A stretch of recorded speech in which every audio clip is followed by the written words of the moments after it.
daļa.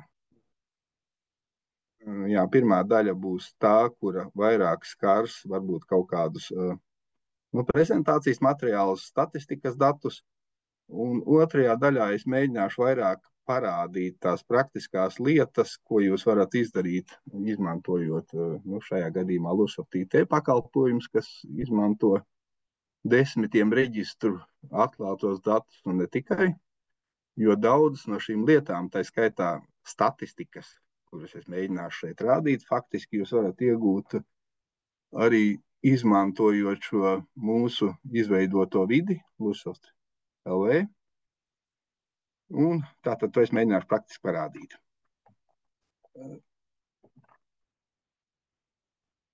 Tātad dažas tur autora atsauces un piezīmes. Tātad šīs prezentācijas laikā es mēģināšu rādīt dažus piemērus, bet neuztvert to lūdzu personīgi. Tie ir tikai kā piemēri, lai vairāk vai mazāk atspoguļotu to vai citu datu pilnīgumu vai pretēji trūkumus. Un tas nav saistīts ar konkrētām personām, kuru ieraksti tiek rādīti. Jā, jau. Par datu apjomu. Tātad man bija tas gods pie jums piedalīties arī ar prezentāciju gadu iepriekš. Tātad, ja tie, kas skatījās pagājušā gada prezentāciju, atcerās no galvas ciparus, tad es šogad mēģinu viņus pateikt, kāda viņa bija apmēram nedēļu atpakaļ. Tātad tas ir tas datu apjoms, ar kādiem šobrīd mēs strādājam attiecībā par nekustamiem īpašumiem.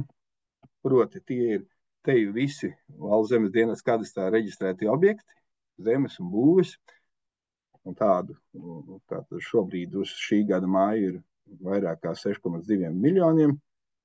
Vairāk kā 6,2 miljoni. Un, protams, te ir jāpiebilst, ka ir viena problēma, bet tā varbūt mazāk skar tirgotājus un tirgus dalībniekus, jo atvērtajos datos mēs neredzam vai neapstrādājam slēgtās teritorijas, kā militārās būves un tā tālāk, jo šie dati netiek doti publiskā apritē. Tā pašā laikā caur to pašu Lusoft jūs viņus varat atrast, pieslēdzoties tieši kadastram vai pieslēdzoties zemes grāmatai tiešsaistē, jo mēs nodrošinām šo tiešsaistes pieslēgumu. Bet tātad jāņem vērā, kad, ja jūs strādājat arī ar atvērto datu kopu paši, tātad viņus kādā veidā leju pielādējot un apstrādājot, jāņem vērā, ka tur nav pilnīgi visi objekti. Otra būtiska datu kopa, kas ir saistīta ar pirmo, faktiski tā ir vienkārši apakšsadaļa, tātad tie ir darījumi. Tātad arī atvērtos datos mēs varam atrast datus par nekustamā īpašuma darījumiem par pēdējiem 11 gadiem, un tātad uz brīdi, kad tap šī prezentācija, tātad mēs šajās statistikās balstamies uz vairāk kā 720,000 darījumu. Kā jau bija minēts manās prezentācijas nosaukumā, šī gada laikā, faktiski pagājušā gada laikā, mēs pamatā orientējamies uz darbiem, kas saistīti ar juridisko personu īpašumu apstrādi.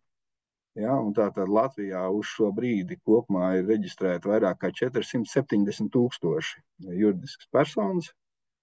Ja, tātad mēs runājam par uzņēmumiem, uzņēmēju sabiedrībām, par kapitāla sabiedrībiem, komersantiem, sabiedriskām organizācijām, reliģiskām draudzēm, valsts iestādēm, kurā ir kāds status juridisks, lai viņam varētu piederēt īpašums un tā tālāk.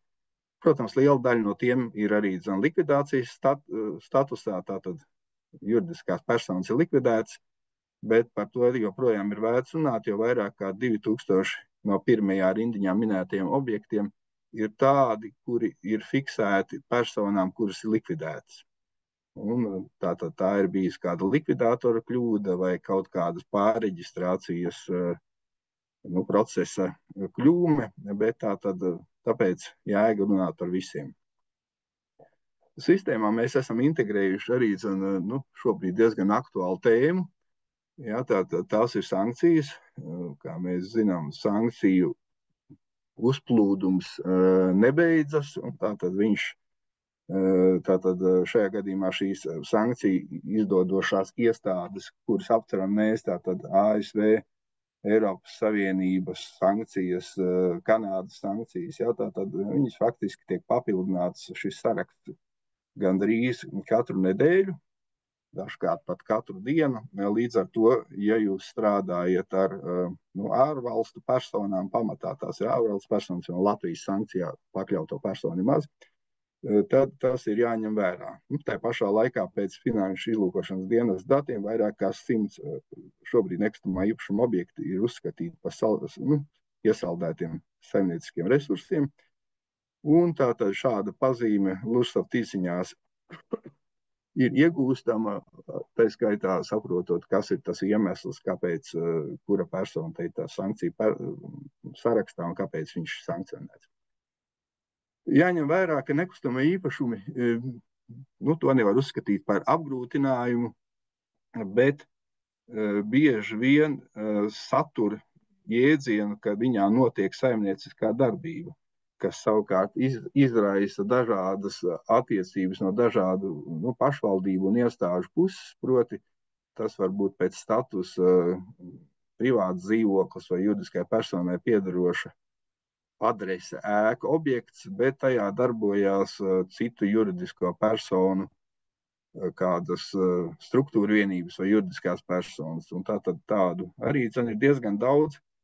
Tos datus mēs saņemam no valsts ieņēmuma dienesta, un rezultātā mēs šajās te nosacīti, ja tā var teikt, kadastra vai valsts zemes dienesta datu pamatu ņemot, kā izziņu pamatu ņemot šos datus, papildinām viņus arī ar šiem katru dienu aktualizētiem datiem par to, kas šajā adresē vēl atrodas. Par dinamiku. Kā jau tika minēts sākumā, ievadrunā, tad nekustamā īpašuma darījumu skaits samazinās jau 3. gadu. Faktiski arī darījuma summas samazinājušās. Vienlaikus jau pagājušā gada 2. pusē un arī šī gada 1. mēneša darījumos ir vērojams pozitīvas tendences. Tātad, kā mēs redzam, tas kopskaits, šie dati tika gatavoti uz gada sākumu, tātad nepārsniedz 50,000, bet es šeit pielikšu vēl vienu atrunu, ja mēs runājam par datu korektumu, proti darījuma notikšanas datums un paša līguma noslēgšanas datums un viņa fiksācija trešajām personām saistošajā zemes grāmatā nav vienmēr sinhroni notikumi. Līdz ar to šie dati ir apmēram par kaut kādiem 2–3% mainījušies nosacīti kopš gada sākuma, jo ienākot jauniem darījumu datiem, mēs redzam, ka daļa no tiem tiek attiecināta arī uz iepriekšējo gadu, uz iepriekšējo periodu. Līdz ar to šie dati var koriģēties. Kā visus gadus, arī 2024. gads, tātad pārsvarā tirgus strādā ar telpu grupām, tātad tie pamatā ir dzīvokļi, bet ne tikai. Otra liela grupa bija zemes un zeme ar būvēm, faktiski tās ir privāti mājas vai arī laukos kaut kādas saimniecības, tā ir mazākā grupa. Faktiski šī tendence nav mainījusies, jeb struktūra, ja mēs skatāmies šiem nekustamiem īpašuma darījumiem, nav mainījusies gadu gaitā.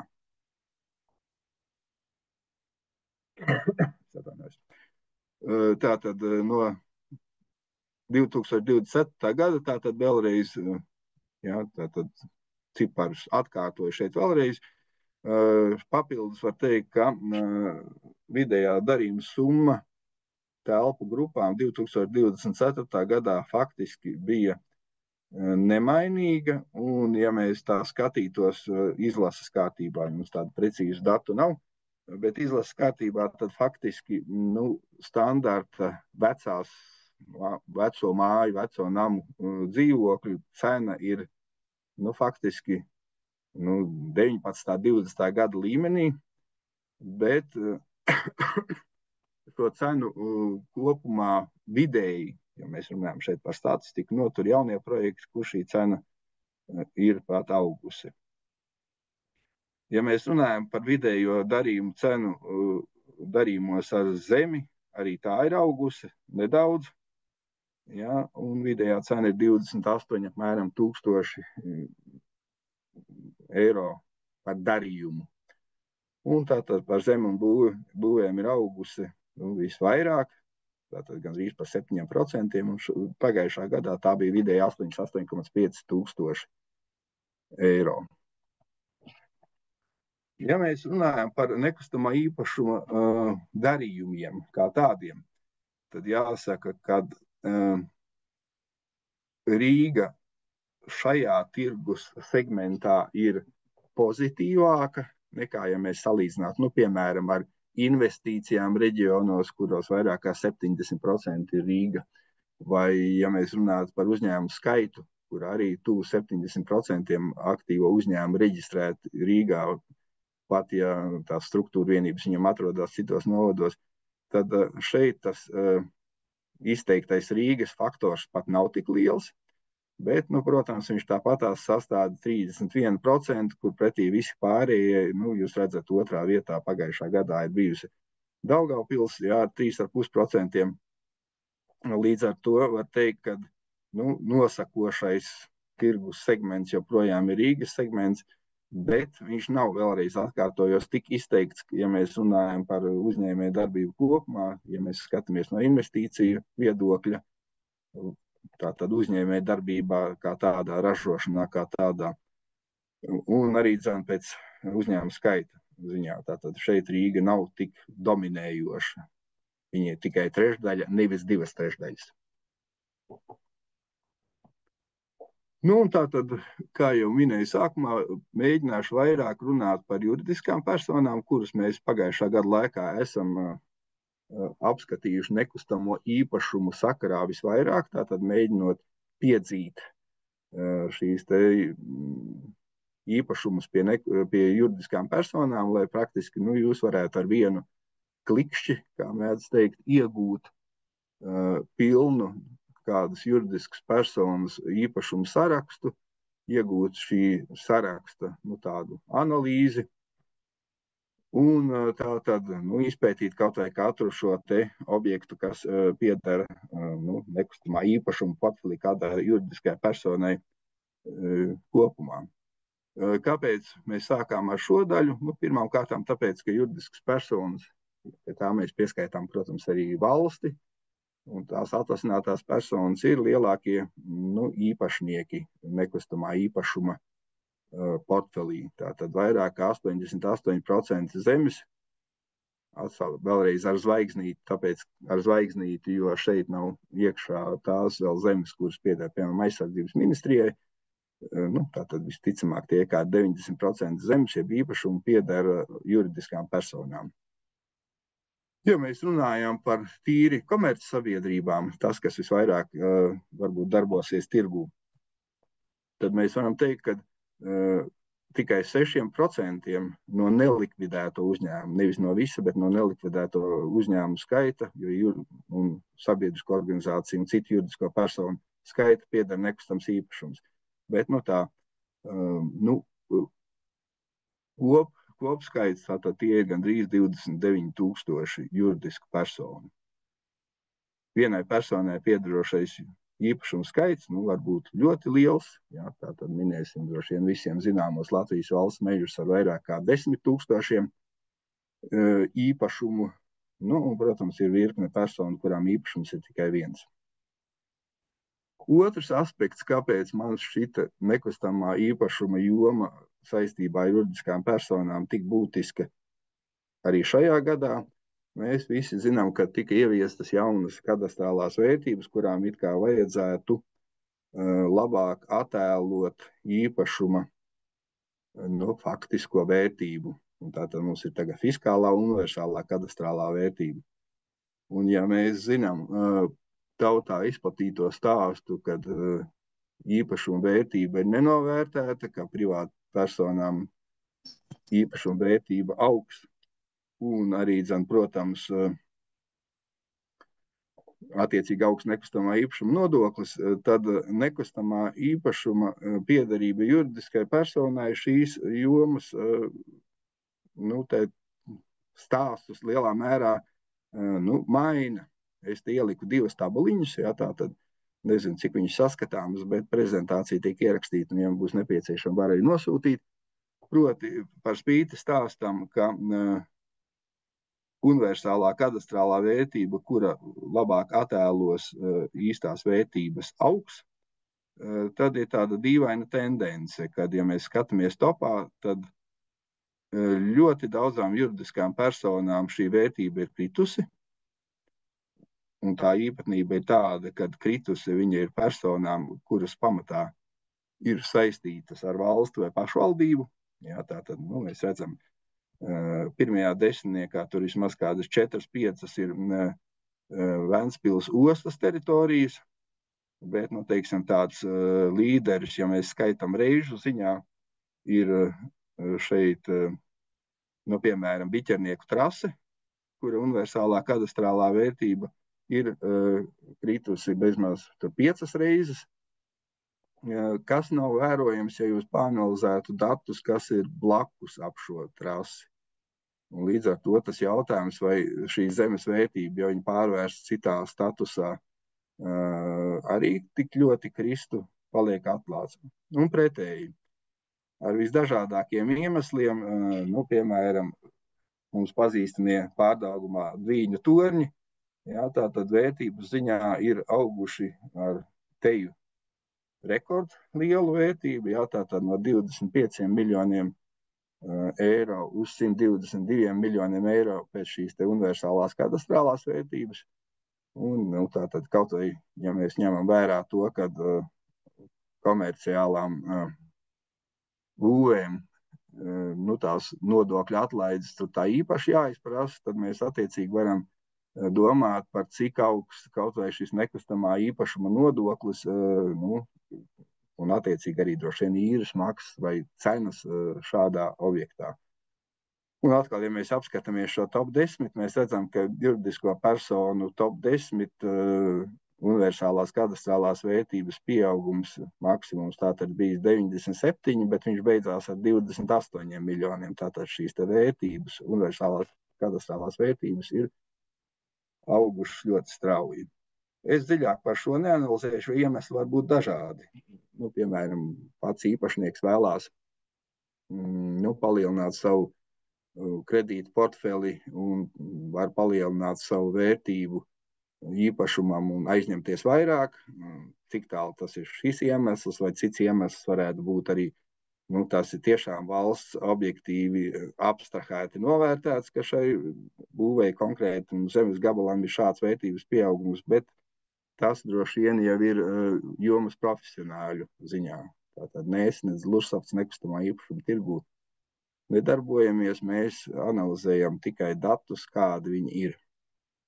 Bet, vēlreiz, šādas būtiskas izmaiņas, tātad reizēm augošas vērtību izmaiņas un vienlaikus krītošas pašvaldību valsts sektorā ir bīstams signāls, jo bez tā vien, ka tas maina nekustamā īpašuma nodokļa izmaksas, mēs saprotam, ka tas pa ķēdīti ietekmē visu pārējo.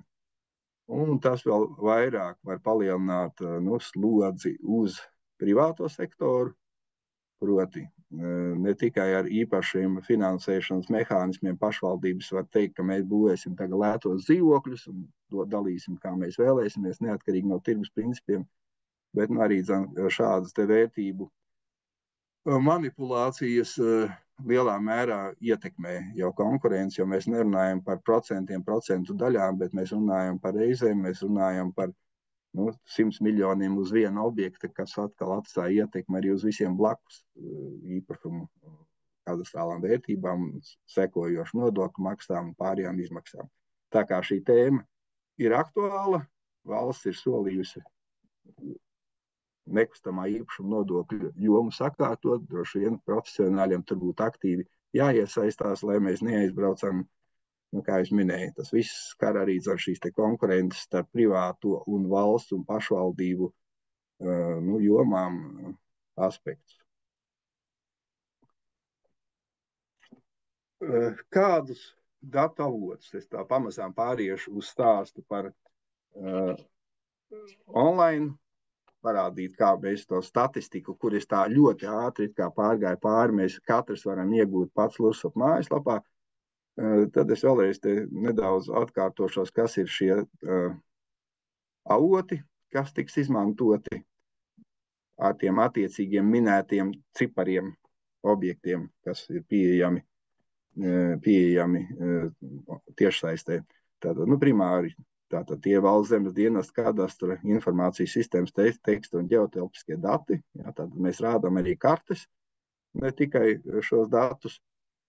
Nekustamā īpašuma tirgus datubāze, uzņēmuma reģistrs, būvniecības valsts kontrolas birojas, vides dati, FID dati, tiesu administrācijas izsoles, centrālās statistikas pārvaldes dati. Un, protams, ir saistītas šīs izziņas, jeb šie servisi ir saistīti arī ar tiešsaistes pieslēgumiem. Piemēram, zinot, ka darījumi atjaunojās, pie Lursopā ir redzams, ka darījumi atjaunojas apmēram reizi mēnesī. Tas ļauj lielākā īpašuma portfelī pietiekami labi izvērtēt datus par portfeli kopumā, bet, ja jūs slēdzat jau darījumu par konkrētu darījumu, vienmēr ir jēga ielūkoties zemes grāmatā, lai pārliecinātos par stāvokli uz konkrēto brīdi.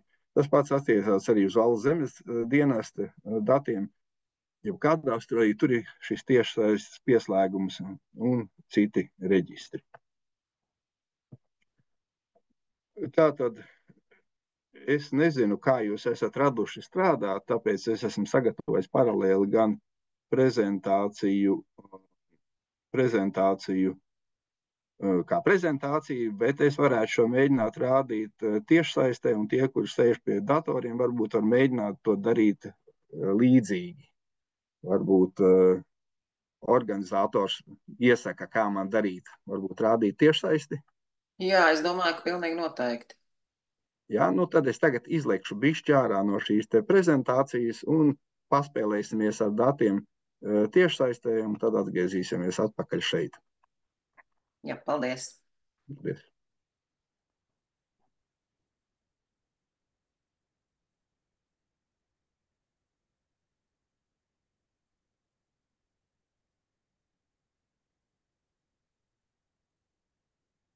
Jau minēju, man te ir bišķi.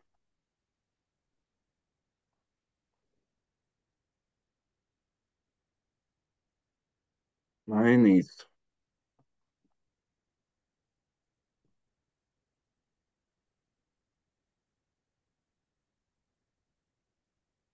Redzat tagad lapu? Pagaidām melns ekrāns. Tad vēlreiz mēģinu. Kāpēc mums viņa neiet? Varbūt tad daram tā, ka pasakat, kurā vietā ir ka tā kaut kas šērojās, atnāca. Jā, vēlreiz atvainojos, kā es teicu, esmu neparastā priekš tevis vidē, tāpēc tā bišķi savādāk viss notiek. Bet, es iegāju Lursop mājaslapā, ceru, viņa ir redzama. Jā, redzama. Paldies, viss kārtībā. Jā, atvainojos.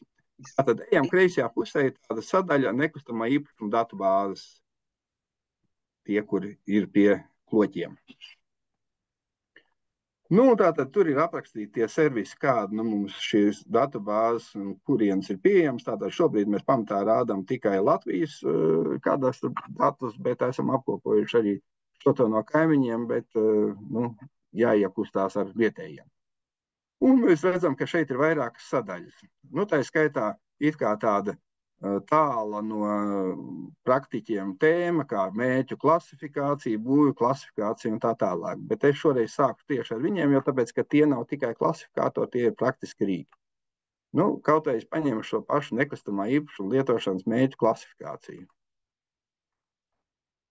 Tas, ko es gribu pateikt, ka tajā brīdī, kad mēs ejam šajā klasifikātorā, mēs iegūstam ne tikai šos klasifikātoru vērtības, bet, kā jūs redzat, mēs uzreiz varam ieiet gan nekustamos īpašumos, kas pēc šī klasifikātora vērtības atbilst, gan arī visos darījumos, kas pēdējos 12 gados, 13 jau ir notikuši šajā konkrēti grupā. Ja, un tas nozīmē, ka, ja jums interesē kaut kāda konkrēta tieši vērtība, kas skar, piemēram, neapbūvētās daudzdzīvokļu apbūves zemi.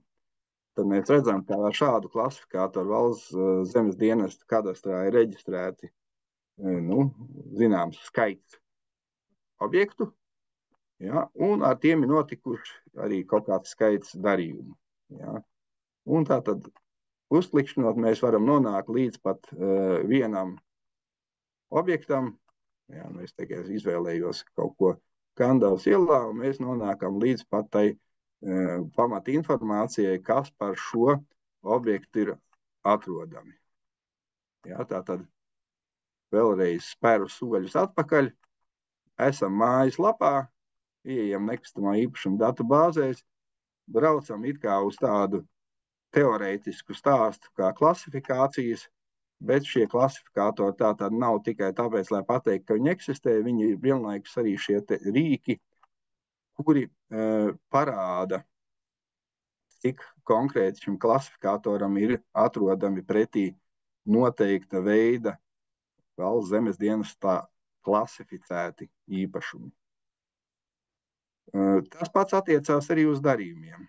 Ja, tātad es pabraucu atpakaļ, izbraucu no tā viena no klasifikātoriem ārā un aizbraucu vēlreiz uz nekustamā īpašuma datu bāzes, un te ir sadalījums tāds sadaļa nekustamā īpašuma darījuma katalogs. Ieejot šajā katalogā, mēs redzam nosacīti kaut kādas pašvaldības, kādas viņas Latvijā ir visas.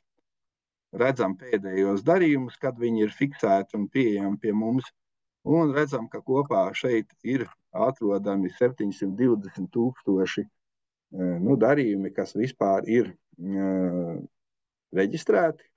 Šeit redzam arī darījumi ar telpu grupām, ar zemi un tā tālāk.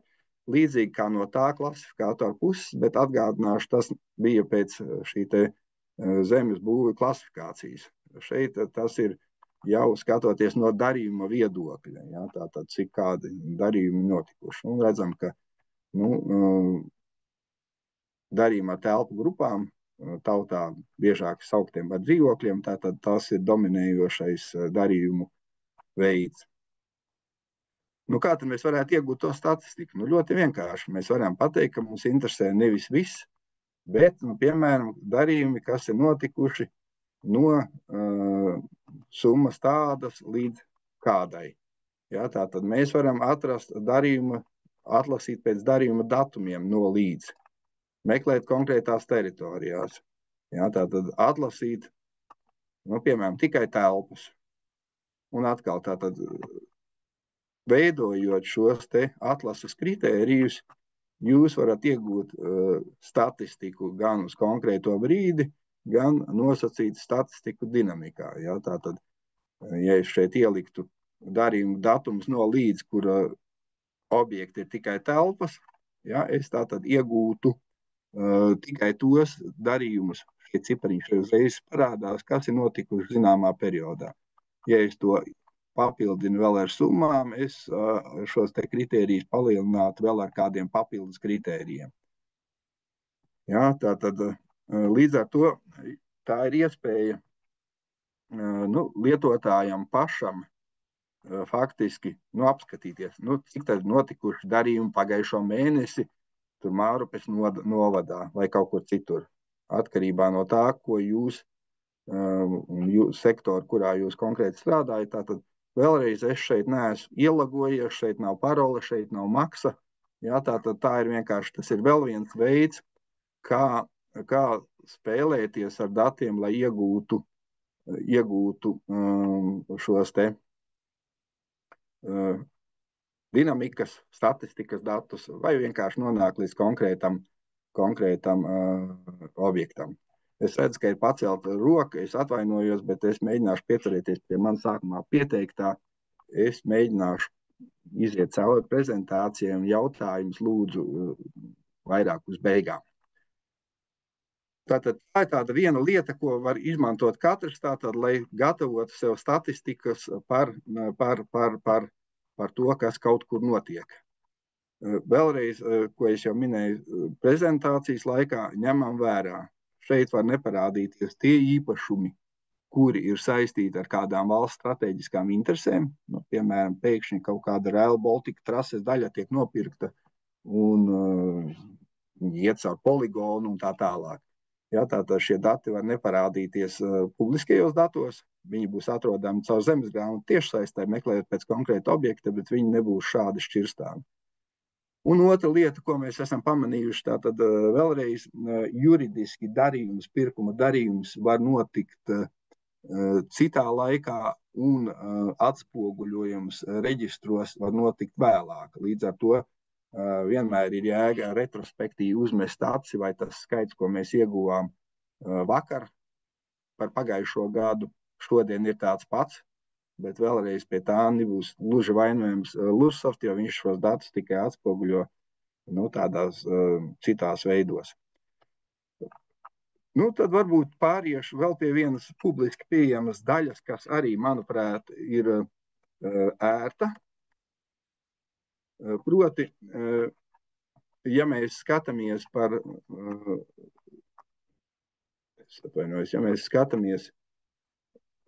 īpašumus, mēs esam pieraduši droši vien vairāk viņus skatīties kādās tur LV vai tur kādā citā vidē.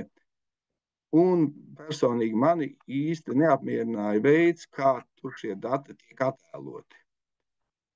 Proti, ja es mēģinu apskatīt vienu īpašumu, viņš nereti var sastāvēt no vairākām daļām.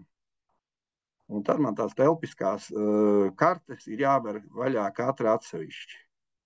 Es nerunāju par vienam īpašniekam piedarošiem īpašumiem šobrīd, bet vienkārši par vienām mapītē kadastra numurā esošiem īpašumiem, kuri teorētiski un praktiski var atrasties daudzās un dažādās vietās.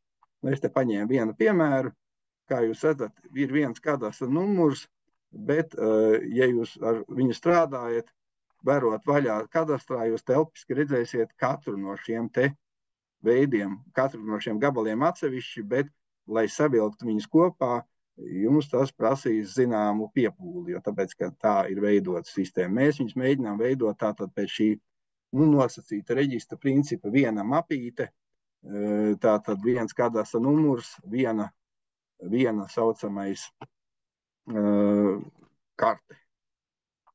Te ir labs piemērs blakus esošais Latvijas valsts mežiem piedarošais īpašums. Ja? Tātad mēs iegūstam tādu orientāciju telpā, ka lūk, ja?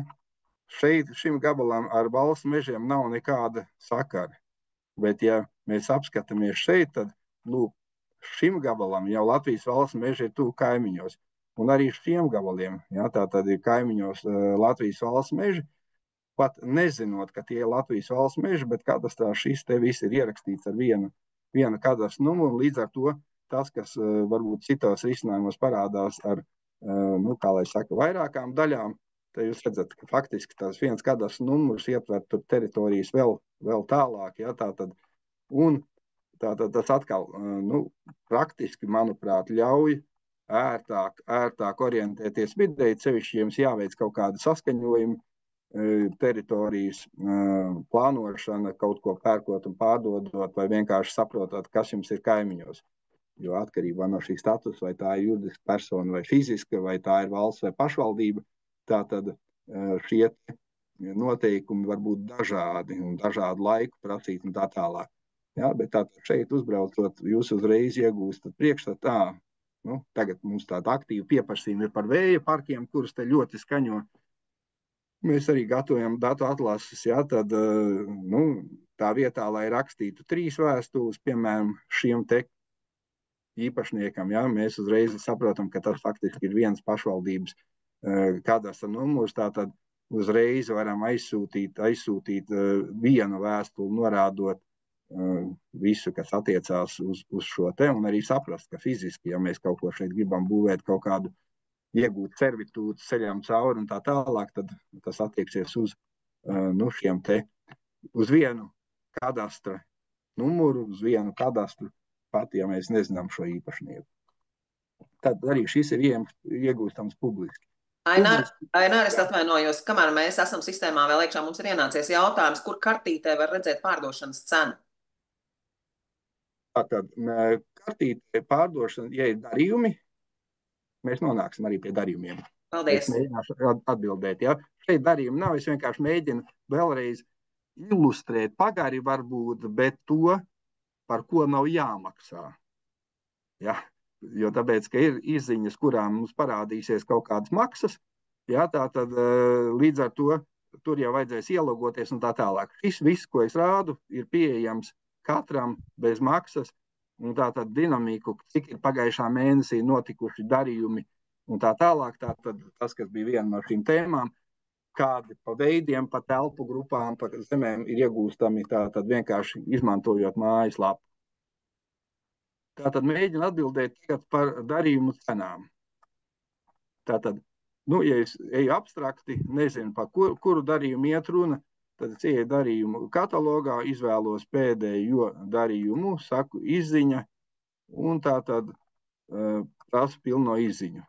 Mums tā tad pilnā izziņas cena atkarībā no tā, kas jūs esat, abonents vai neabonents, ir no 0 eiro līdz kaut kam, ja, bet tā tad mēs šeit redzam visus darījumu pamatdatus, uz reizi kartītē. Tātad, ja mēs runājam par darījuma cenu, tad tas ir, redzēt, pašas kartītes augšpusē, faktiski aiz objekta identifikācijas ir redzama darījuma summa. Es atbildēju uz jautājumu.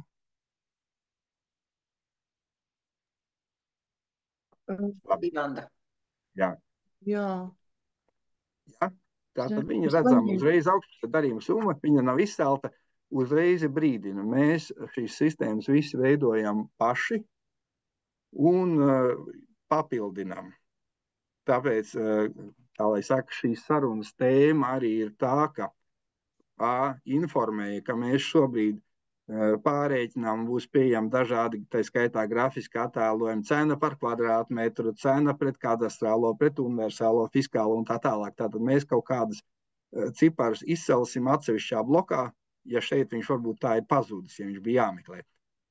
Bet saucamais, mēs esam atvērti priekšlikumiem, jo šobrīd mēs mēģinām attēlot to milzīgo datu kopu, ko valsts ir, paldies viņai, atvērusi. Bet nevienmēr varbūt tas ir tas ērtākais veids priekš kaut kādas jomas profesionāļiem. Ja? Līdz ar to es gribu teikt, ka nekas nav akmenī iecirsts, varbūt vajag kaut ko pamainīt, varbūt šādas cenas vajag likt kaut kur augšā, izcelt ar sarkaniem burtiem. Darījuma cenas, kā jūs minēju, šeit ir bijuši viens darījums, ja, bet tā tad ir darījumi, kuri notikuši desmitiem reižu. Varbūt jūs vienkārši interesē arī kaut kāda darījuma dinamika, ja, tā tad atkal attēlot, kā šīs cenas ir mainījušās vienam objektam laika gaitā. Protams, vienmēr sekojot, vai nav mainījies pats objekts, ja, jo varbūt sākumā tika pārdots kaut kas viens, pēc tam pārbūvēts un tā tālāk. Pēc tam atbildēju uz jautājumu. Es atgriezīšos pie tā, ko es mēģināju, ko vēlēju. Es vienkārši nespēju izsekot, tik ātri jūs runājat un tik ātri jūs tajā datorā orientējaties. Tātad darījumi ir zem Latvijas nekustamo īpašumu datubāzes, ja zem tā? Jā, tā tad ieejam. Tātad nekustamā īpašuma datubāzes ir tātad nekustamā īpašuma darījuma katalogs. Jā, katalogs. Tas ir viens veids, ja jūs zināt, ka darījums tiešām ir noticis. Jā, katalogā tiku, un kuru jūs ņēmāt darījumu? Es ņēmu, es nezinu, ko jūs konkrēti gribētu, paņēmu pirmo darījuma izziņu, viņa saucās. Jā, ādmiņa 2, jā, tiku tik tālu. Jā.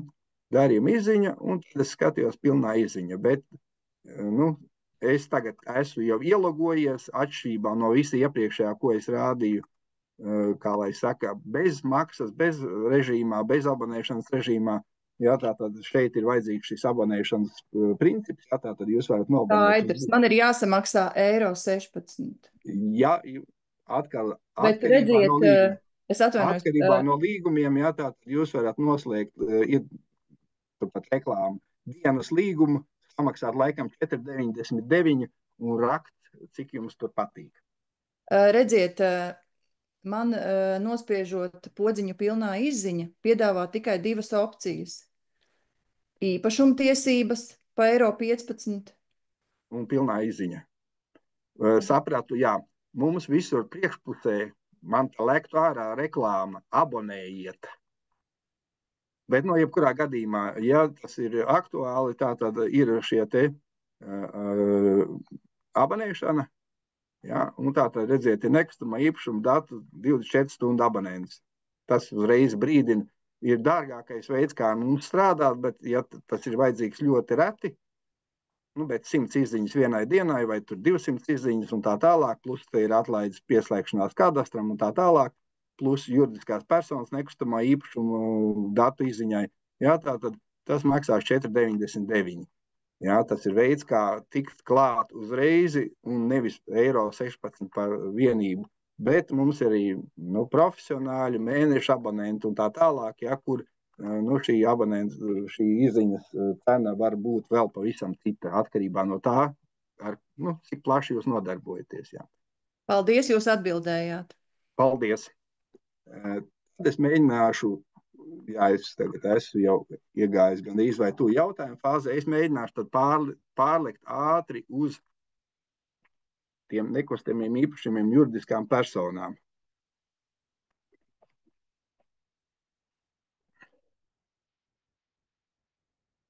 Jā, tātad es ierakstīju vienkārši šobrīd meklēt Lursaftā juridiskas personas, ierakstīju Rīgas meži. Vai tikpat labi es varēju ierakstīt, piemēram, draudze. Mums ir tādas jēdziens kā draudze, arī juridiskas personas. Un mēs redzam, ka draudzes ir diezgan aktīvas nekustamā īpašuma īpašnieces. Kā nonākt līdz kādai juridiskai personai piederošiem nekustamiem īpašumiem, tātad tas ir šobrīd tieši viens klikšķis. Jā, tātad nevis meklējam no īpašuma puses, kur arī var nonākt, bet tad jūs nonāksiet līdz juridiskai personai, kur ir īpašnieks, vai fiziskai personai, kur ir īpašnieks. Bet, ja jūs gribat redzēt visus juridiskas personas nekustamos īpašumus, viņi parādās šeit klāt. Piemēram, Brocēnu Baptistu draudzē nav reģistrēts neviens nekustamais īpašums. Šeit nekas neparādās. Tiem, kam parādās, tātad šāda te īpašība kā īpašums piedara. Un paņemšu, piemēram, to pašu Rīgas mežu paņemšu.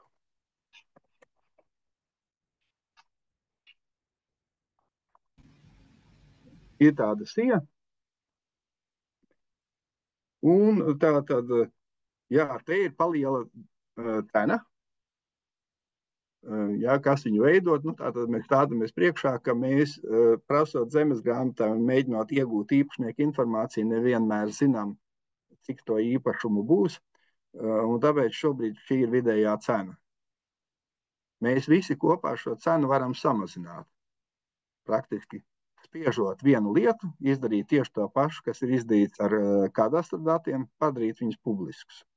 Ja zemes grāmatas izziņa nemaksās katra, cik viņa maksā, bet būs atvērtie dati, kaut vai ar parolēm, lai ievērotu personu datu intereses un tā tālāk. Tad, protams, šī cena momentā pārvērstos par abonēšanas maksu, jo viņi vairs nebūtu saistīti ar tām lietām, kas ir šobrīd. Lūk, un Rīgas meži sija, nav nemaz tik daudz to īpaši šajā gadījumā ir tikai 174 ieraksti. Bet, ja mēs apskatāmies kartē, tad faktiski šī karte rāda, ka ir tas efekts, ko es minēju, attiecībā uz iepriekšējo publiski redzamo piemēru. Īpašumi ar vienu kadastru numuru var saturēt 10 vai pat 100 gabalu. Un līdz ar to, lai arī kadastru numuru nav daudz, tātad šo īpašumu ir daudz.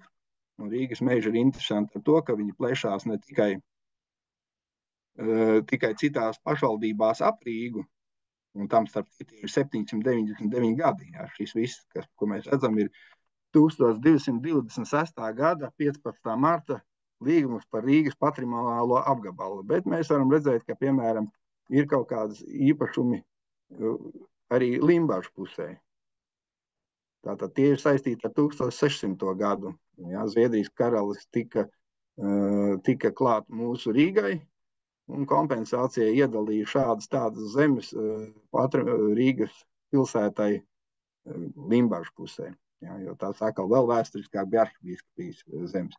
Līdz ar to tas ir tāds viens veids, kā uzreiz iegūt tātad visu priekšstatu, pilnu priekšstatu par to, kas vienai juridiskajai personai pieder uz kartes.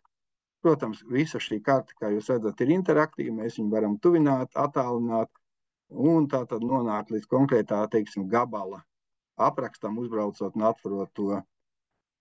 Ko vēl mēs piedāvājam? Tātad mēs piedāvājam tādu kā kopsavilkumu, jo, ja mēs tas šķirstītu, tad mēs iegūtu daudzas kartītes, tātad vismaz 144 tās īpašuma kartītes, kurā varētu būt iekšā 100 īpašumu aprakstu, jeb gabalu aprakstu. Ja? Tad, lai to visu kopsavilkt, mēs piedāvājam šo te analītiku, ja? Un tad mēs varam uzreiz savilkt to, kas tajās kartītēs ir kopā. Piemēram, tai juridiskajai personai tas zemes vienību kopējā platība veido gandrīz tātad 500 gandrīz miljonus kvadrātmetru. Ja? No tiem lielākā daļa ir lauksaimniecībā izmantojamā zeme, cik tur aram zeme un tā tālāk. Pie tam jāņem vērā, kad pērkot un pārdodot, jāpievērš uzmanību tam, ka status var būt dažāds. Diemžēl tā būtu problēma, par kur mēs varētu veselu lekciju runāt, ir tas, ka šī reģistrācija, kurā brīdī kāds ir īpašnieks, lietotājs vai tiesiskais valdītājs, dažādos laika periodos ir iespējams piemērota dažādi. Bet tātad Rīgas mežu kopējā valdījumā, teiksim tā, kā īpašnieks, lietotājs un tiesiskais valdītājs ir šie 174 gabali, un tātad kopā no tām mapītēm sanāk šie te cipari.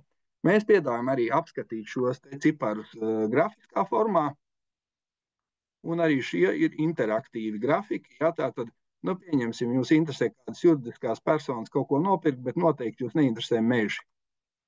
Ja, un jūs gribat redzēt, kāda ir šī pārējo zemju struktūra, cik daudz viņas ir, un tā tālāk. Ja, jūs varat ar šīm diagrammām ne tikai apskatīties un izdrukāt, lai kvalitatīvi iegūtu priekšstatu par īpašumu portfeli. Ja, tātad vēlreiz es šeit nerunāju par vienu gabalu, bet visiem Rīgas mežu piedarošiem īpašumiem valdījumā, īpašumā un tā tālāk. Ja, tad mēs varam iegūt šo te rīku, kas ļauj mums iepazīties ar šīs īpašuma struktūru. Un atsevišķi tātad, nezinu, vai mēs esam izlikuši publiski vai nē, bet tātad, ja mēs gribam nodalīt nost īpašnieku, ja, tad mēs redzam, cik gabaliem viņš ir īpašnieks, tātad vairumā gadījumu netipiski, bet Rīgas sija meži, ja, ir īpašnieks. Ja. Kāpēc tas ir neparasti? Tāpēc, ka, piemēram, līdzīgs uzņēmums Latvijas valsts meži nav Latvijas mežu īpašnieks. Viņš ir tiesiskais valdītājs. Īpašnieks ir Latvijas valsts, un tā tas arī ir ierakstīts šajā reģistrā. Šeit tas ir savādāk, tātad nav ierakstīta pašvaldība kā īpašnieks, kura arī ir īpašnieks, mēs viņu varētu atrast un visus pašvaldības īpašumus, piemēram, apskatīt kartē. Tad, lūk, šeit tas status, ka īpašnieks viņš ir vairumam, atceramies, tur bija 500 miljoni un 494 miljoni kvadrātmetri pie viņiem, un atkal iegūt jau visu to pašu analītiku šajā griezumā. Un redzam, ka kā lietotājs viņš faktiski ir 152 000 kvadrātmetru būvju, bet nav īpašnieks šīm būvēm.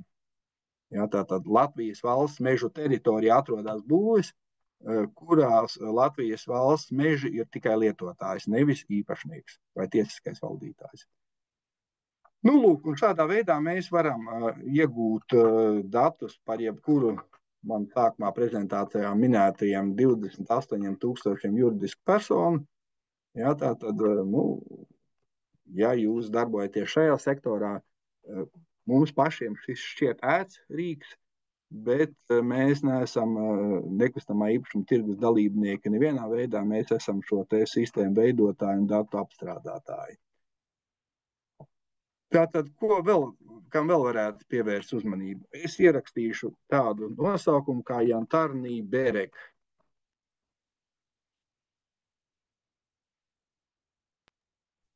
Ja, tātad ir šāda sanatorija,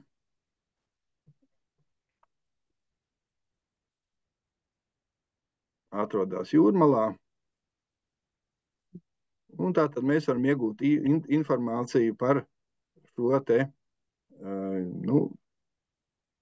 šai personai piedarošiem īpašumiem. Kā mēs redzam, tās pamatā ir būves, nevis zeme, uz kuras tas atrodas. Ja mēs apskatītu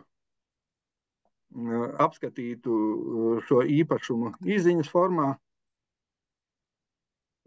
tātad mēs iegūtu arī papildus datus, ja, tātad vēlreiz mēs varētu nonākt līdz patiesā labuma guvējiem, būvi konstruktīvie elementi dati un tā tālāk, ja, tātad mēs varam iegūt šo te informāciju par personām un tā skaitā par sankcijām. Ja, tātad, ja mēs paņemam pilno izziņu šeit, ja, tātad mēs iegūstam datus, ka interesantas būves vajadzētu tā kā viņas pirkt, bet mēs nevaram šo ēku īpaši kustināt, kamēr valsts nav noņēmusi šīs te sankcijas no attiecīgā īpašnieka. Tātad šis ir tāds viens piemērs, bet tas attiecās uz jebkuru būvi vai zemi, ja, tā ir pakļauta sankcijā, tātad jūs to iegūstat ar vienu klikšķi, ja, tātad, ka tur ir zināmi ierobežojumi noteikti. Es esmu ar jautājumu atbildēšanu bišķi aizgājis ilgāk nekā biju plānojis. Prezentācija ir vēlme, es varu pēc tam nosūtīt, tur ir vēl slaidi, bet mums ir palikušas dažas minūtes jautājumiem. Ja ir vēl kādi jautājumi, lūdzu.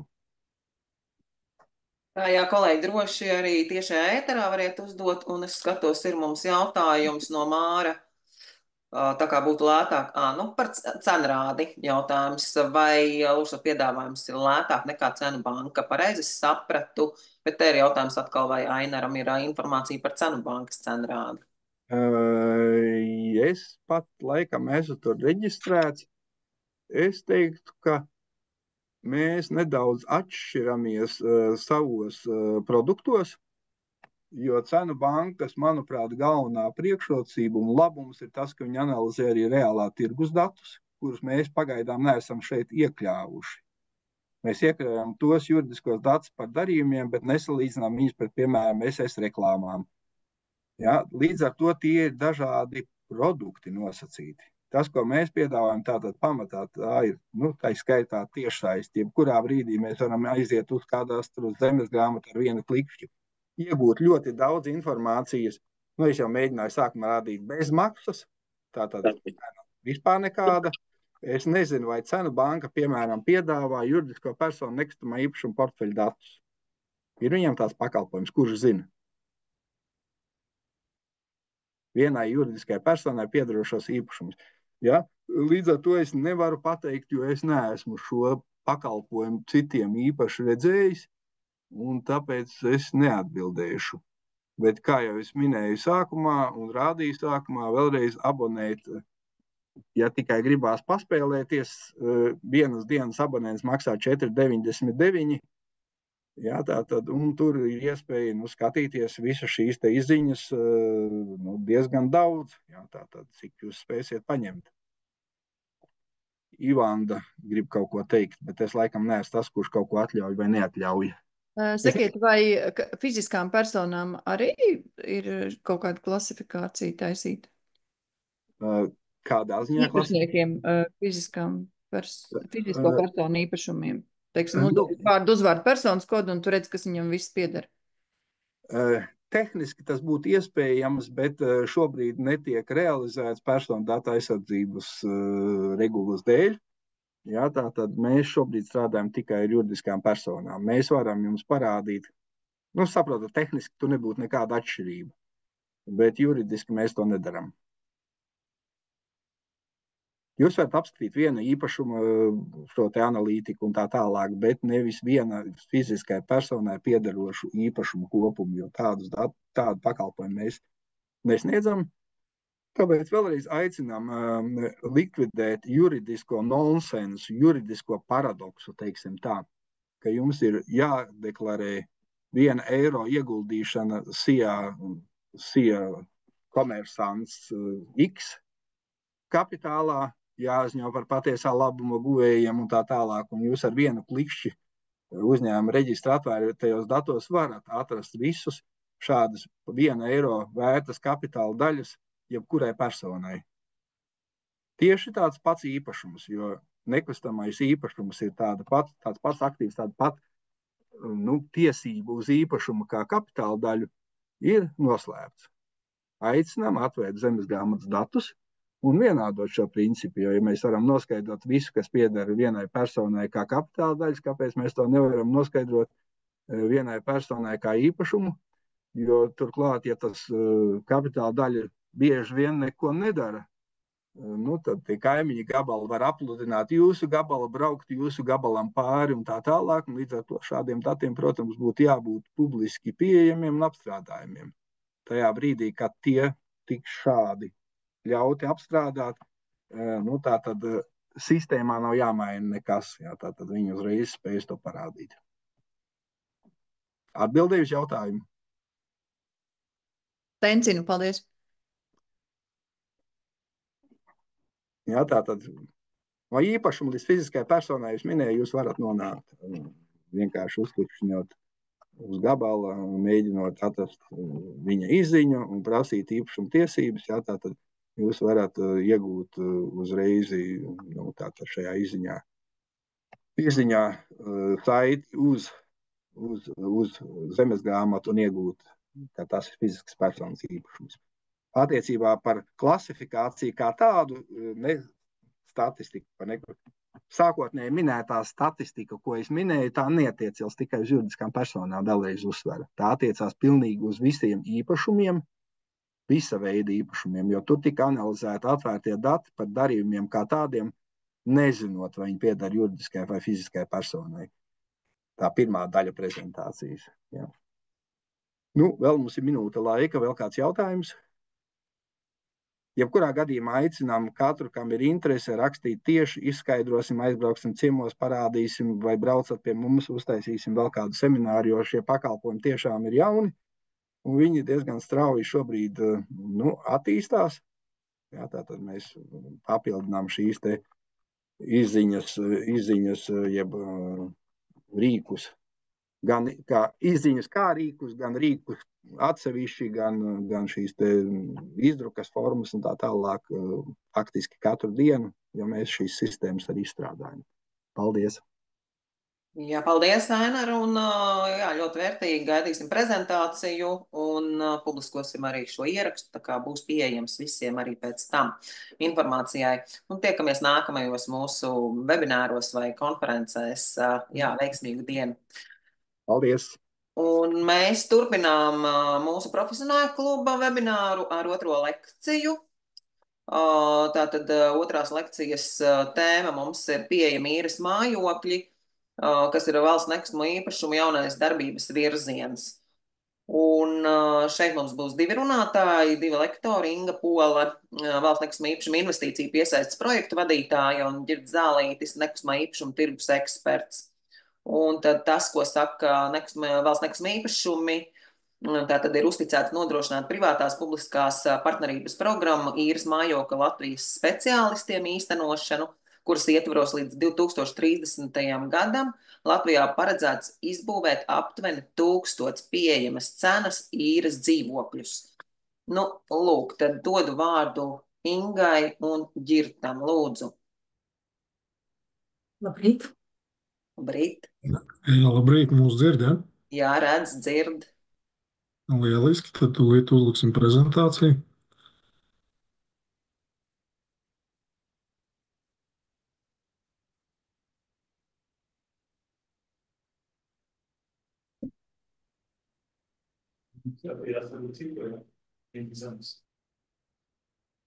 Vajadzētu būt. Jā, ir arī viss kustās, viss labi, viss. Jā. Labi, tad nedaudz atgādināšu, kas mēs esam. Droši vien jau, ka visi zina, bet tad mēs esam viens no valsts nekustamo īpašumu pārvaldniekiem, kur akcionārs 100% finanšu ministrija. Mēs neesam vienīgie, kas... Norīs vai nenorīs, bet viņi norīs. Kāds vēl pa vidu Lēsu, mums jā, runā? viss kārtībā. Jā, mēs neesam vienīgie valsts īpašuma pārvaldnieki. Jāsaka arī, ka pat ne lielākie. Ir vairāk lielāki pārvaldnieki par mums, kas ir aizsardzības ministrija vai izglītības ministrija. Bet te ir redzams mūsu apgrozījums 23. gadā, kas ir 46 miljoni, jā, tad EBITDA 16 miljoni. Mēs arī pietiekami aktīvi, un es ceru, ka arī jums pamanāmi atsevinām valsts īpašumus, kuri nav paredzēti valsts funkciju īstenošanai. Aizvien vairāk arī dažādi namīpašumi tiek atsvināti Rīgā, Rīgas centrā. Un valsts pārvalde mēģina konsolidēties, atrasties vairāk vienā, tādās lielākās ēkās, kā piemērs arī Talais ielā. Šobrīd mums valsts ieņēmuma dienests atbrīvoja pietiekami lielu platību, kas ir gandrīz Luminor bankas ēkas lielumā, kuru šobrīd arī mēs drīz būsim aizpildījuši ar citiem valsts nomniekiem, un tās ēkas, kas atbrīvosies, viņas tiks atsvinātas tirgū, tā kā sekojiet līdzi. Šis arī vairāk ir tā kā pabeigti 5 attīstības projekti, bet notiek aizvien tagad jauni. Droši vien jūs pamanījuši kaut kādus, kas ir pilsētā tādi ievērojamāki vai reģionos. Viens ir tur Dailes teātras skvērs, ja, ko mēs visi izjūtam, vai Jaunais Rīgas teātris, vai Leļu teātris, vai Valmieras teātris. Tāpat tās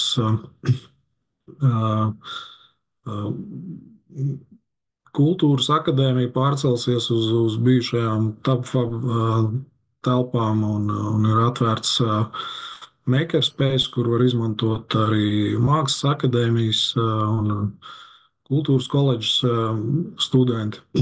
Tā kā daudz dažādu projektu. Robeža arī ir ļoti būtisks projekts, ko mēs realizējam, būvējam šo te aizsardzības infrastruktūru. Jā, nedaudz vēl par mūsu portfeli arī. Ja, tad 427 ēkas, kuru kopējā platība ir gandrīz 1 000 000 kvadrātmetri. Un zem šīm ēkām ir gandrīz 6 miljoni kvadrātmetru zemes. Un tad neapbūvētas ēkas vai lielākajā neapbūvētas zemes vai drīzāk pat apbūvētas zemes, bet valstī piedarošas zemes, uz kurām citiem īpašniekiem piedarošas ēkas, tad tāda mums ir gana daudz un prasa lielu darba apjomu no mūsu puses. Tāda īpašuma ir 3336, ja, un gandrīz 10 miljonu kvadrātmetru. Un šī te privātā publiskā partnerība ir tāds jauns virziens mums. Tā ir tā visa mūsu darbība ir uz tādiem trim vaļiem balstīta. Ja, tad attīstīšana, valsts īpašuma pārvaldīšana, arī valsts deleģētas funkcijas. Un tad šis iekrīt tajā valsts deleģētajā funkcijā, redzot, kad reģionos neattīstās jaunu dzīvojamu ēku būvniecību, tad mēs virzamies uz risinājumu, lai šādas te ēkas ar valsts atbalstu, ar pašvaldību atbalstu, ar publiskā sektora atbalstu un privātā sektora atbalstu, un varbūt arī tādiem starptautiskiem strukturētiem finanšu instrumentiem attīstītu arī Latvijā un reģionos, kur līdz šim nav tā kā tikušas būvētas šīs ēkas. Un te mēs varam redzēt, mēs pirms sākām arī visu šo darīt, veicām tādu pētījumu, kur mums sagatavoja Ernst & Young, tad kur tad ir notikusi būvniecība un attīstība, un tad mēs varam redzēt, ka Rīgas rajons un varbūt nedaudz apkārt, ja, Valmiera mums ir pirmrindnieki un Maleči. Nesen arī dzirdēju, ka viņiem sāk jau privāti attīstītāji arī jau sāk Valmierā būvēt daudzdzīvokļu ēkas, tā kā tur tirgus sāk pamazām iekustēties. Un dēļ tiem lēmumiem, kurus viņi pieņēma jau kāds 5, 6 gadus atpakaļ, ja, paši sākot būvēt īres mājokļus, tagad ar Altuma atbalstu arī vēl turpina to darīt. Ar mūsu programmas atbalstu arī grasās to darīt, turpināt, un sāk arī privātie pieslēgties. Cerība tāda līdzīga ir arī uz citām pilsētām, ja, kad sākot iekustināt tos tirgus, kur bankas nefinansē šādu veidu projektus, varētu pamazām attīstīties arī privātā iniciatīva. Un te mēs arī pētījām, cik tad potenciāli šajās visās pilsētās, šeit varbūt izņemot Rīgu, bet cik varētu būt tādas mājsaimniecības, kurām būtu nepieciešami šie te mājokļi, vai arī, kur ir arī nepieciešami pašvaldībās kā speciālisti. Un tad nonācām pie, arī skatījāmies, cik tad vispār ir šo te jauno projektu, jauno dzīvokļu. Skaidrs, ka viņi daudzās pilsētās nav gandrīz nemaz vai ļoti maz. Jā, tā tad tika lēsta gan demogrāfiskā attīstība, gan migrācijas starp pilsētām un uz ārpusi, un tad nonācām pie šādiem te secinājumiem. Beigās varēs arī redzēt karti, kur ir pašvaldību tā kā definētais, cik tad viņi paši redz šos te dzīvokļus. Un mēs redzam, ka mēs programmā esam piesardzīgāki nekā teiksim, pētījumi par to liecina. Un, jā, to jau es nedaudz ieskicēju, ja, bet tad, principā ir tā, ka pašvaldības pašas no sava budžeta īsti nevar attīstīt šos te mājokļus. Es nerunāju par Rīgu un varbūt Valmieru kā izņēmumu, tad daudz kur citur tas nav noticis. Šobrīd notiek attīstība ar Altuma programmas palīdzību un struktūra fonda atbalstu. Bet šīs būs kā vēl viens instruments, kas varētu attīstīties tādā veidā un darboties. Jā, tur arī rādītāji rāda, ka 44% no mājsaimniecībām viņi īsti nevar atļauties īrēt mājokļus par tādus energoefektīvus jaunus mājokļus šajās pilsētās par tirgus cenām. Ja, tāpēc visdrīz, šīs programmas ietvaros būs paredzēts arī pašvaldības un valsts atbalsts. Jā, tad kāds risinājums? Ja, tad risinājums ir publiskās privātās partnerības līgums, kur ir tā priekšrocība varbūt valstī, ir tas, ka tas ir ārpus bilances. Ja, tad valstī ir jāuzņemās saistības tikai par tekošā gada maksājumiem. Piemēram, ja tas būtu 100 miljonu projekts, tad nav uzreiz visas saistības jāpaņem šodien, bet mēs paņemam saistības tikai par maksājumiem, ko mēs tajā gadā maksāsim, šo pieejamības maksājumu, par to, ka mēs saņemam šo pakalpojumu, šos dzīvokļus. Viņi tiek uzturēti arī no privātā partnera puses. Un mēs maksājam tikai par tā gada maksājumiem. Ja. Un arī no risku viedokļa lielākā daļa risku tiek uzticēta privātajiem partneriem. Mēs, valsts un pašvaldība, tad pašvaldība nodrošina šos zemes gabalus, šajos īpašumos, un privātais partneris būvē uz šiem zemes gabaliem. Savukārt valsts nāk kā garants arī par to, ka šis pieejamības maksājums tajā periodā tiks samaksāts. Es pamazām varētu dot vārdu Ingai. Izslēgšu savu mikrofonu.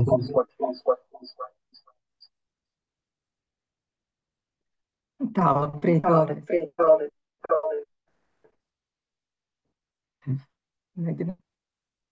Tā, es ceru, ka man dzird tagad labi. Mēs vienkārši esam vienā telpā.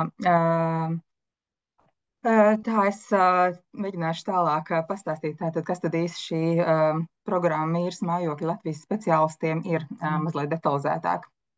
Jo, kā jau mans kolēģis minēja, pagājušajā gadā tika veikts pētījums, kas parādīja tātad šo tirgus korekcijas nepieciešamību, kas būtībā ir PPP projekts. Tātad tur iesaistās privātais partneris kaut kādā mērā tātad piepildot šo te valsts budžeta iztrūkumu, jo valsts ir ieskicējusi kaut kādu, ir tātad šis tirgus nepilnība ieskicēta, valstī budžetā nav pietiekama līdzekļu, lai to koriģētu, un tāpēc tiek slēgts PPP līgums, lai tātad šos te līdzekļus trūkstošos rastu no ārpuses.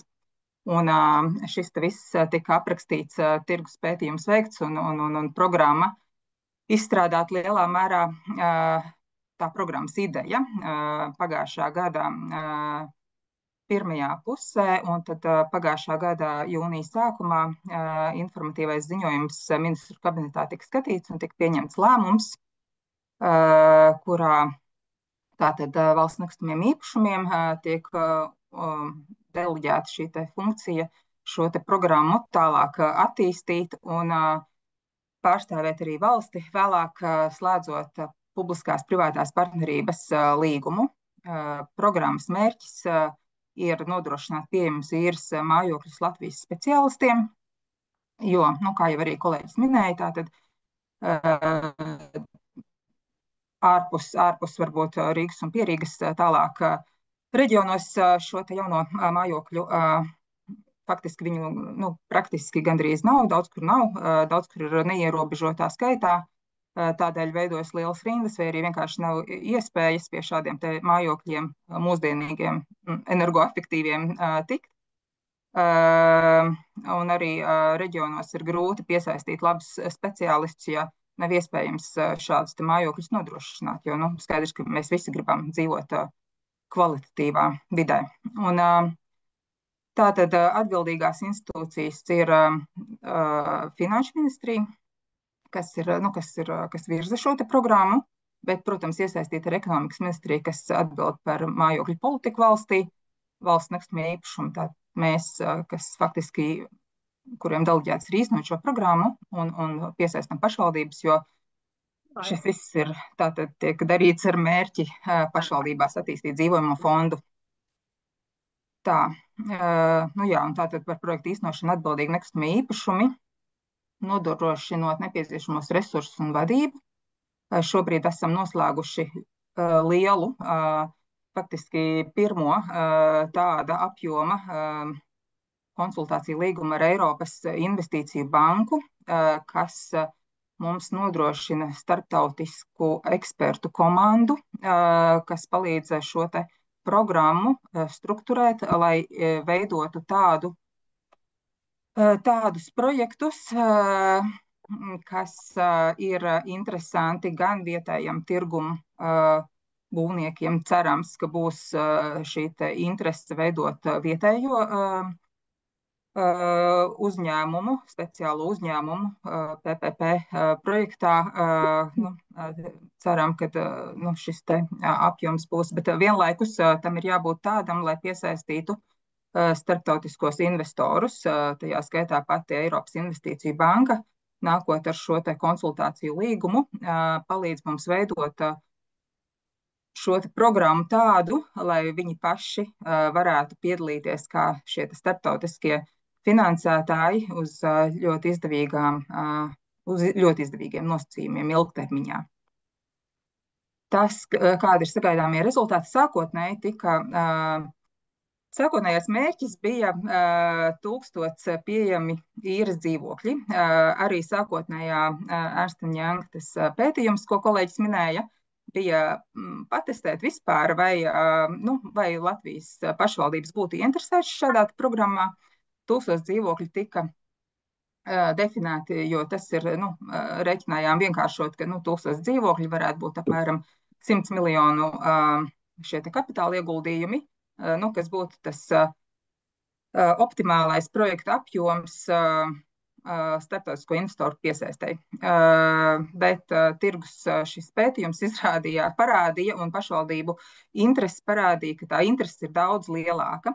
Un šobrīd no 1000 mēs esam izauguši jau līdz 2700 apmēram tādam skaitam. Iespējams, ka parādīsies vēl interese. Un šobrīd šī programma tiek strukturēta 3 lotēs. Un mēs ejam uz priekšu ar pirmo loti, pilotu projektu, kas būs par pamatu tālāk nākamajām lotēm.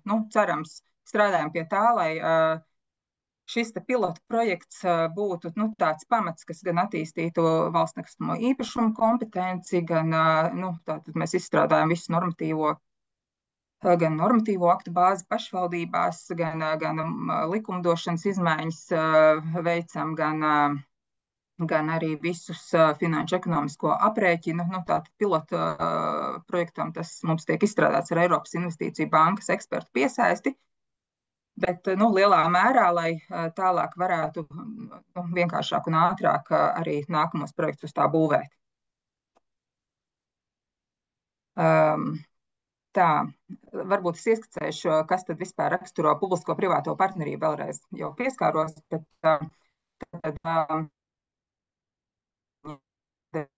programmām jau varētu būt 25 gadi.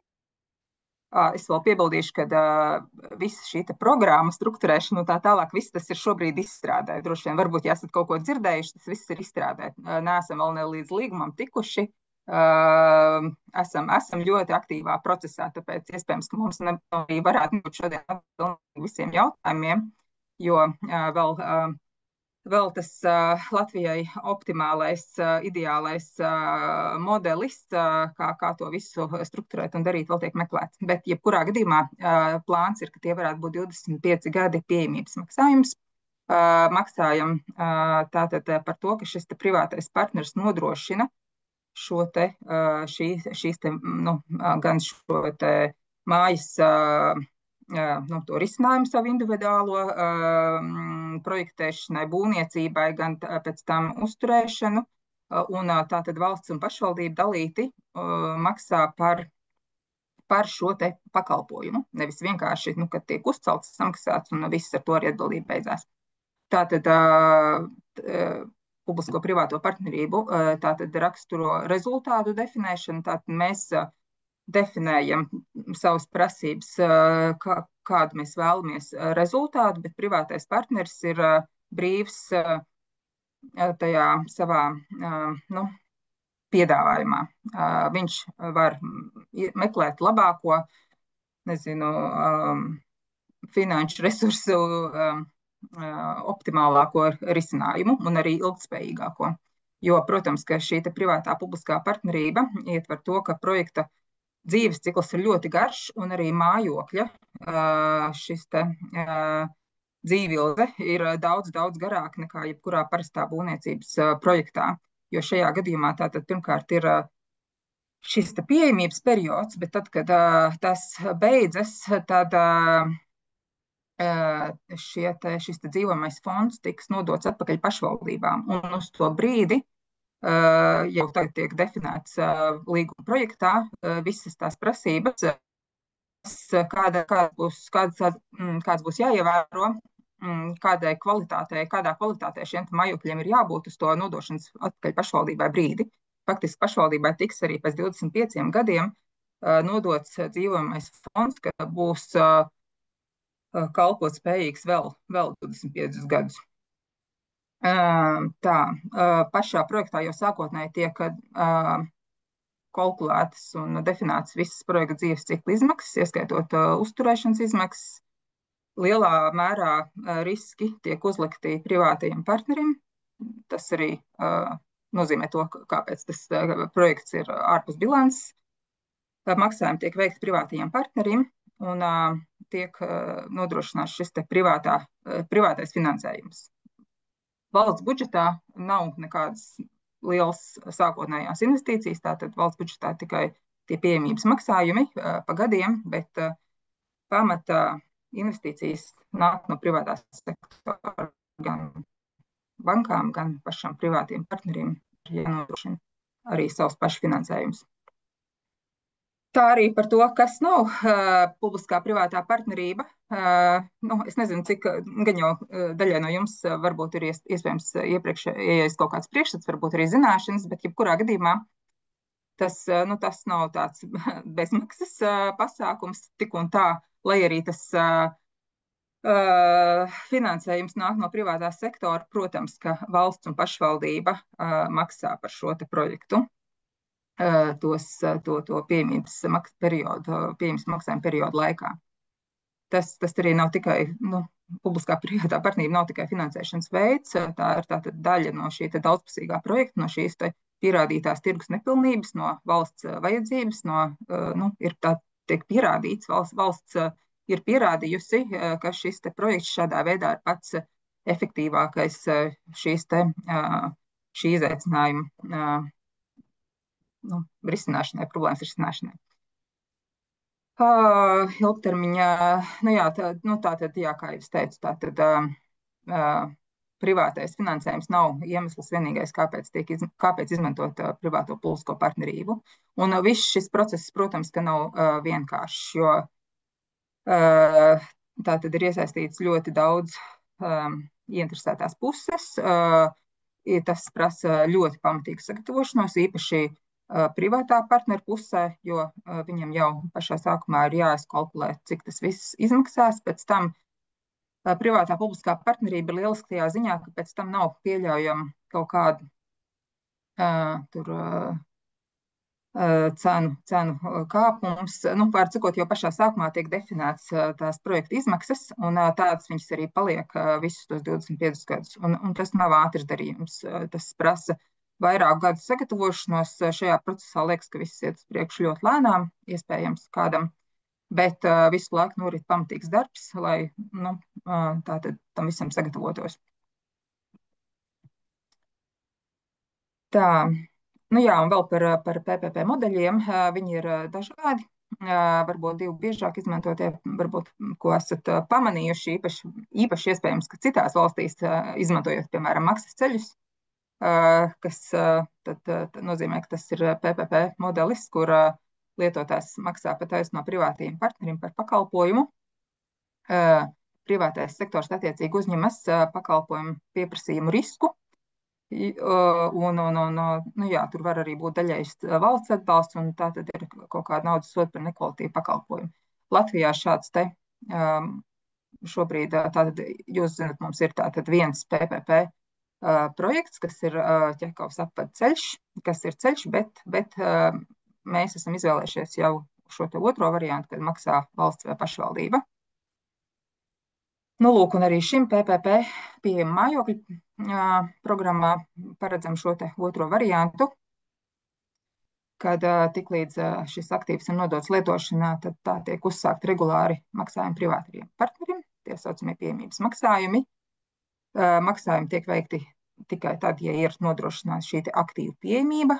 Ja kaut kāda iemesla pēc privātais partneris nevar nodrošināt pieejamību, kas var būt daudz un dažādi iemesli, kaut kādā, pieņemsim, kaut kas notiek un tie mājokļi nav pieejami, protams, viņiem arī neviens par to nemaksā. Un tātad, ja ir kaut kāda nekvalitīva uzturēšana, es nezinu, ja, piemēram, ko mēs visi varam iedomāties, ziemā nav iztīrīts sniegs vai netiek nodrošināta normāla mājokļu uzturēšana, tad arī tātad tiek veikti finanšu ieturējumi. Jā, šeit jau, kā jau minējām, tātad projektā iesaistīts ir 3 puses šajā mūsu projektā. Ir tātad valsts, ko pārstāvēs valsts nekustamie īpašumi. Ir pašvaldības. Faktiski tātad mēs runājam par programmu. Šobrīd programmā mums ir 18 pašvaldības. Pirmajā projektā esam izvēlējušies 9. Šīs 18 pašvaldības nāk ar saviem zemes gabaliem, mums ekspertu komanda ir tātad ekspertu komanda ir izvērtējusi visu šo 18 pašvaldību piedāvātos zemes gabalus, kas kopumā bija 57 zemes gabali visā Latvijā. Izvērtējusi, cik šie zemes gabali ir atbilstoši šim te privātās publiskās partnerības modelim. Visās 18 pašvaldībās mēs esam izvēlējušies pašus atbilstošākos zemes gabalus, kur tiek nodrošināts tātad komunikācijas, kas ir potenciāli dzīvē pievilcīgās vietās, kur tuvu ir veikali, sabiedriskais transports, bērndārs un citi pakalpojumi. Tātad ir veikts ļoti tāds rūpīgs, skrupulos izvērtējums visiem šiem pašvaldību rezervētajiem zemes gabaliem, atlasot tos, kas mums programmā der. Nu jā, un tad, kad mēs nonāksim līdz līgumam, tad slēgsim līgumu ar privāto partneri, kas parasti šādos te projektos, PPP projektos, parasti šis privātais partneris, tātad šis būs viens partneris uz visu valsts teritoriju, šajā gadījumā 9, pieņemsim, ja būs 9 pašvaldības pirmajā pilotu projektā, bet tātad, protams, ka viņš visdrīzāk piesaistīs vairākus būvniekus, bet no līguma, jebkurā gadījumā mēs slēgsim ar vienu, un tas parasti tiek speciāli veidots. Angliski to sauc par special purpose vehicle, šo te uzņēmumu. Tātad pašvaldības, pagājušā gada tātad šīs pašvaldības tika aicināts ar savu pieprasījumu pieteikties programmai. Pašvaldībās domas pieņēma lēmums par zemes gabalu rezervēšanu, par savu tā pieprasījumu veidošanu. Un te ir dažas bildes par to, ka pagājušā gada rudenī tika parakstīta nodomu protokoli par to, ka pašvaldības tātad šos zemes gabalus patur šīs programmas vajadzībām, ka nodrošinās augstgatavības zemes gabalus un tātad, ka slēgs līgums par dalību programmā. Līgums slēgšana pašvaldībām plānota šogad vasarā pēc pašvaldību vēlēšanām. Tad par atbildību un kompetencēm starp šiem te trīs iezīmētajiem dalībniekiem. Tātad valsts nekustamie īpašumi izstrādā finanšu ekonomiskos aprēķinus, uz ko tad balstīsies ministru kabineta lēmums un arī pašvaldību lēmums vispār tātad tālāk par dalību programmām, par zaļo gaismu šai te programmai. Valsts nekustamie īpašumi veiks partnerības iepirkumu lotēs, kā jau es minēju, šobrīd plānots 3 lotes. Sāksim ar pilotu projektu, pirmo loti. Sagatavos un slēgs PPP līgumu, kas, kā jau minēju, ietver tātad gan projektēšanu, gan būvniecību, finansēšanu, uzturēšanu, apsaimniekošanu. Plānots tātad šo visu saskaņot ar Eurostatu, lai tātad šis te būtu ārpus bilances PPP līgums, veids partnerības līgumu uzraudzību un arī maksā šo te valsts subsīdijas daļu. Vārds sakot, šis te maksājuma modelis varbūt īsi arī ieskicēšu.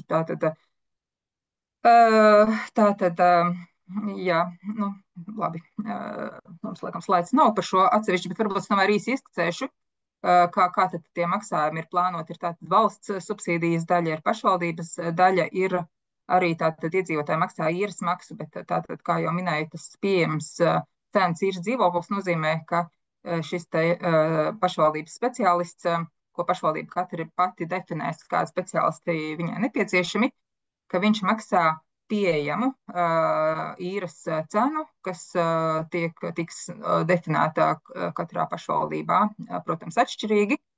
Un tad atlikušo daļu, pieņemsim, ka varbūt Liepājā ir, teiksim, tā īres cena, kas būtu uzskatām par pieejamu, varētu būt 6 eiro par kvadrātmetru. Ja mēs iedomājamies, ka šāda pieejama īres mājokļu būvniecība varētu maksāt 12 eiro, tātad kvadrātmetrā šī īrei būtu jābūt, lai nosaktu izmaksas.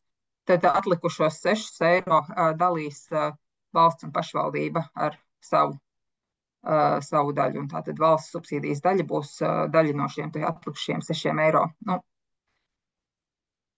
Tā lielos vilcienos ieskicējot, ka tātad visas šīs puses piedalās ar šo maksājumu.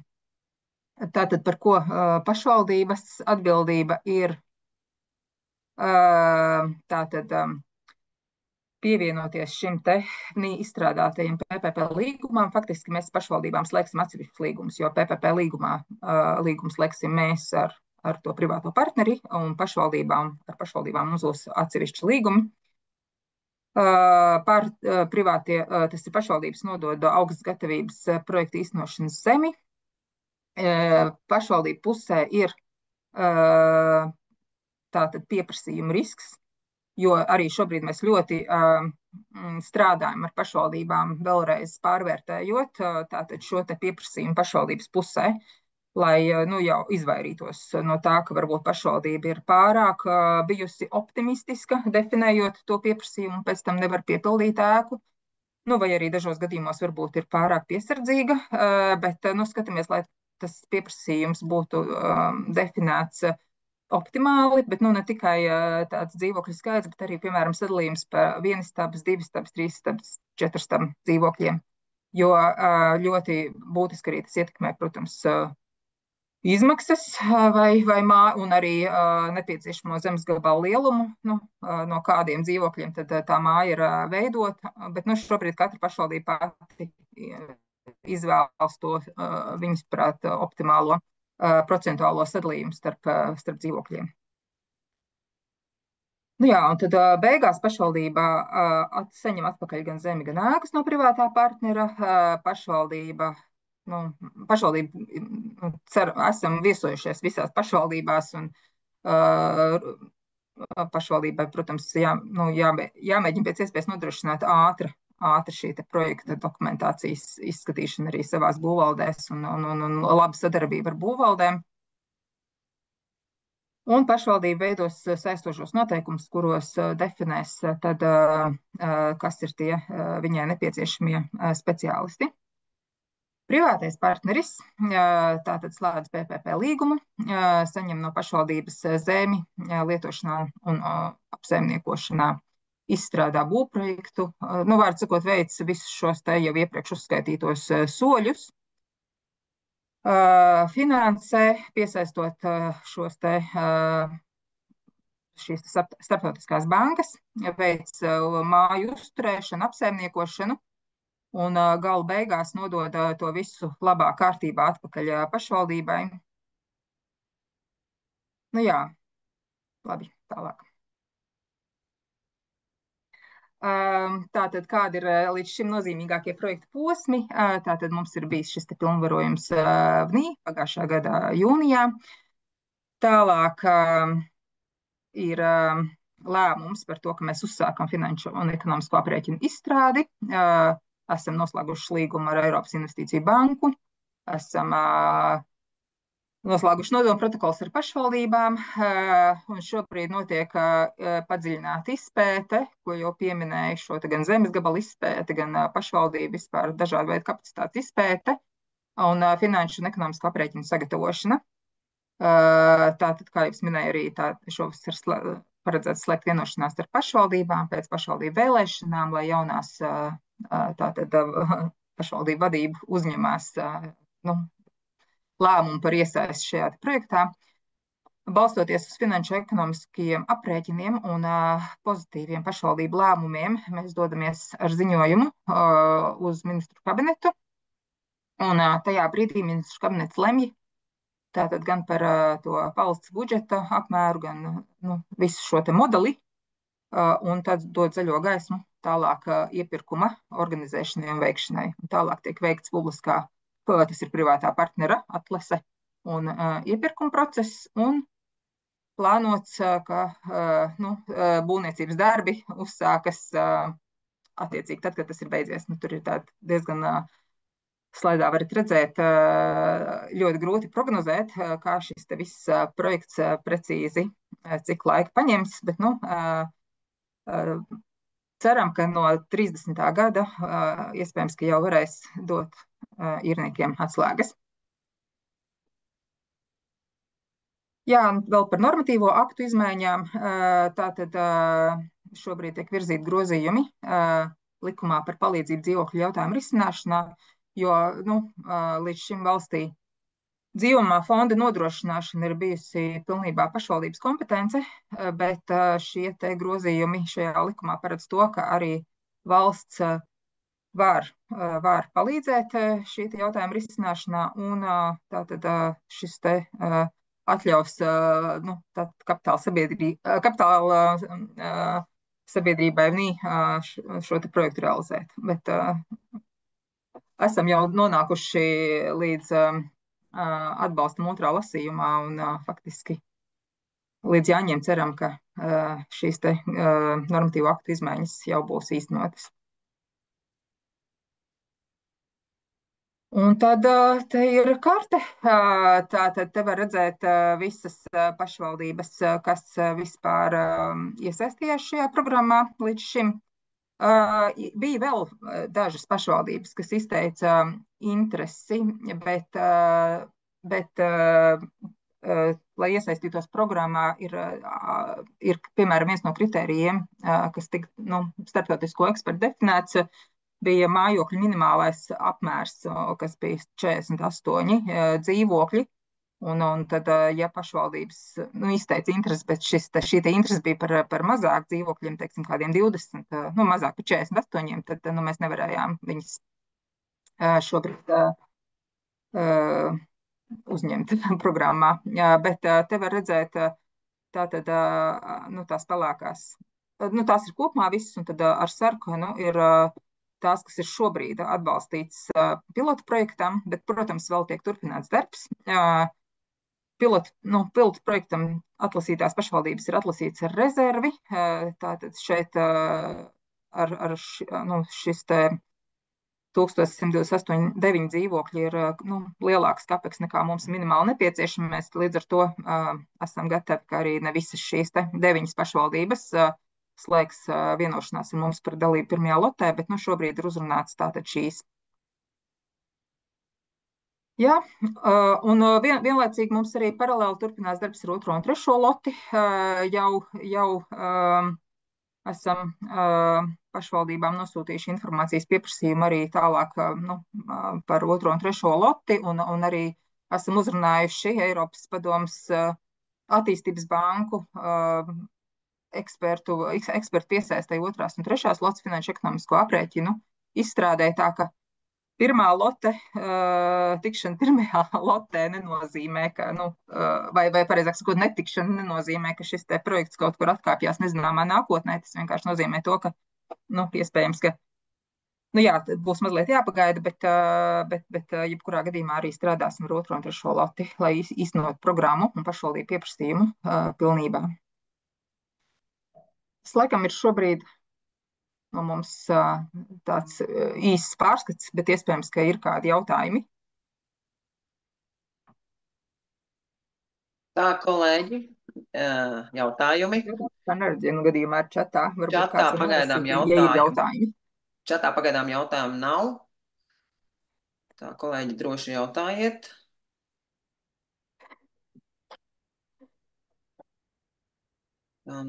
Jā, ir paldies. Kāds runā? Jautājumu nav, paldies. Acīm redzot, īres māju. Tā, es nezinu, ja jautājumu nav, bet mēs arī saprotam, ka tas ir diezgan tāds viss šī te PPP projekta programmas veidošana. Tas ir Latvijai kaut kas jauns, un mēs strādājam lielā mērā ar sabiedrības izglītošanu, arī pašvaldību apmācīšanu, un mums ir ļoti daudz, veltam laiku, skaidrojot šo lietas būtību.